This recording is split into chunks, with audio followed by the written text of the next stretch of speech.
नमस्कार दोस्तों, कैसे हैं आप सभी लोग। Hope so all are well. So today we are discussing one of the most important news that is relate to our Indian medical sector, that is so look into this matter. दोस्तों, हुआ क्या है कि एक south Africa देश है Gambia. तो Gambia में हमारे इंडिया का एक कंपनी है मेडिन फार्मास्यूटिकल, जो कि मेडिसिन बनाता था और ये बच्चों के लिए कप सिरप का भी प्रोडक्शन करता था।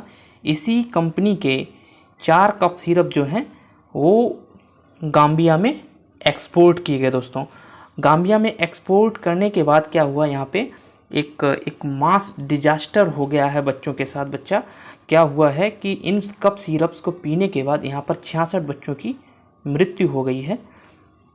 So actually in cup syrups के मैंने तो ज़्यादा नाम सुना नहीं है, फिर भी आप एक बार देख लीजिए। और इसके बाद क्या हुआ है दोस्तों यहाँ पर कि WHO ने एक स्ट्रिक्ट एक्शन लिया है यहाँ पर।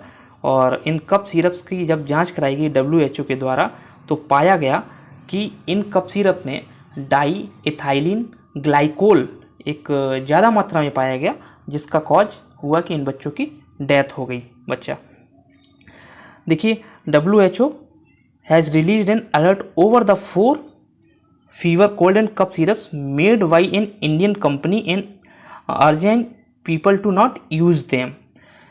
WHO ने क्या किया है कि ये जो 4 fever and cold cough syrup हैं which is the produce in India and so उनके लिए WHO ने सभी को बोला है अफ्रीका में कि इन कप सिरप का यूज ना करें।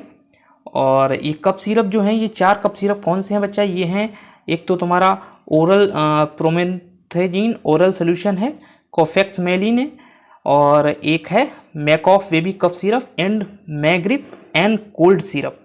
तो ये जो है Haryana based Maiden pharmaceuticals company इनका निर्माण करती थी। तो इसके बाद होगा क्या बच्चा कि WHO ने जब इनका लेबोरेटरी एनालिसिस किया, तो मैंने जैसे कि बताया कि इनमें एक बहुत बड़ी मात्रा में डाई इथाइलिन ग्लाइकोल और इथाइलिन ग्लाइकोल की मात्रा मिली है। Ethylene glycol and diethylene glycol की मात्रा मिली है, जिससे क्या होता है, और ये मात्रा जब ये एक्चुअली क्या है, जब मात्रा बढ़ जाती है ना, तो एक तरीके के बहुत ही सीरियस सिम्टम्स देखने को मिलते हैं। और इन सिम्टम्स में क्या होता है कि यूरिन प्रॉब्लम होती है, यूरिन पास नहीं होता है, और हेडेक होता है, किडनी फेलियर हो जाता है, और किडनी के साथ साथ हमारा वॉमिटिंग भी फील होता है, एब्डोमिनल पेट में दर्द होता है। तो यहाँ पे जो ये 66 बच्चों की मौत हुई है, उसका मेन कारण जो रहा है बच्चा, वो किडनी इंजरी हुई है। किडनी इंजरी की वजह से यहाँ पर 66 बच्चों की मौत हो गई है। WHO ने, और ये जो हैं ये 4 सिरप हैं, देख लीजिए आप एक बार, ये 4 सिरप हैं, प्रोमेथेजिन ओरल और Kofexmalin and Makoff and Magrip and cold syrup. तो इन चारों सिरप्स को लेने से मना किया है अफ्रीका में WHO ने। साथ ही साथ WHO ने बोला है कि एक्चुअली जब इनसे डाटा मांगा है कंपनी वालों से, तो मेडिन फार्मास्यूटिकल्स ने कोई एक सेटिस्फाई आंसर भी नहीं दिया WHO को। और इसके साथ साथ इन्होंने बोला है कि हमने जो ये सिरप्स हैं वो सिर्फ और सिर्फ गाम्बिया में ही एक्सपोर्ट किया था। लेकिन दोस्तों, आपको पता है कि अफ्रीका जो है उतना ज़्यादा डेवलप्ड कंट्री नहीं है, it is under developing country.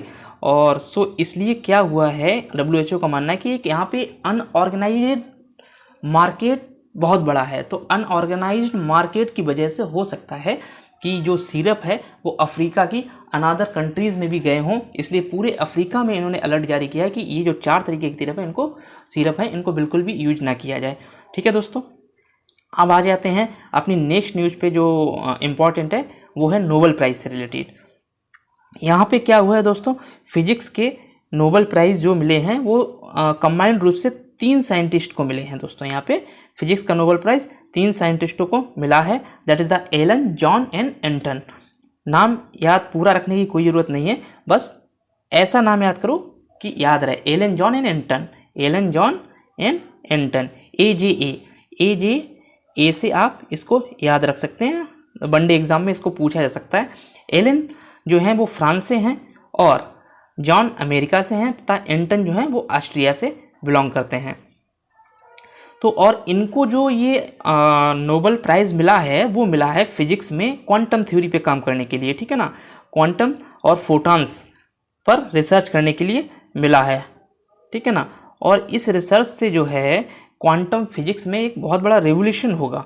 तो अब आगे देख लेते हैं दोस्तों कि नोबेल प्राइज़ स्टार्ट कब हुए थे। नोबेल प्राइज़ स्टार्ट हुए थे 1895 में, पुरस्कार की स्थापना की गई थी। और हुआ क्या था दोस्तों कि जो ये अल्फ्रेड नोबेल हैं, जो कि डायनामाइट के जनक जिनको बोला जाता है, उन्होंने इसकी अपनी वसीयत में उद्घोषणा की थी कि हमारी प्रॉपर्टी से हमेशा कुछ उत्कृष्ट कार्य 6 सेक्टर इन्होंने चुने थे। तो उन 6 सेक्टर में जो उत्कृष्ट कार्य करेंगे उनको हमारी प्रॉपर्टी से कुछ एक हिस्सा दिया जाना चाहिए। वहीं से नोबेल प्राइज़ का चलन स्टार्ट हुआ 1895 से। 1901 में दोस्तों ये पहली बार प्रदान किया गया और 1968 में इकोनॉमिक्स का प्राइज़ शुरू हुआ। पहले इकोनॉमिक्स के क्षेत्र में इसको नहीं दिया जाता था और इनके प्राइज़ मनी होती है 7.36 करोड़ रुपए प्राइज होता है, ठीक है। यानी कि 7 बार से भी ज़्यादा कौन बनेगा करोड़पति, आप जीत लो नोबेल प्राइज़ के बराबर। लेकिन नोबेल प्राइज़ का जो है अंतर्राष्ट्रीय स्तर पर एक बहुत बड़ी ही ख्याति वाला प्राइज है, ठीक है दोस्तों। अब देख लेते हैं आगे क्या है। देखिए मेडिसिन के क्षेत्र में जो ये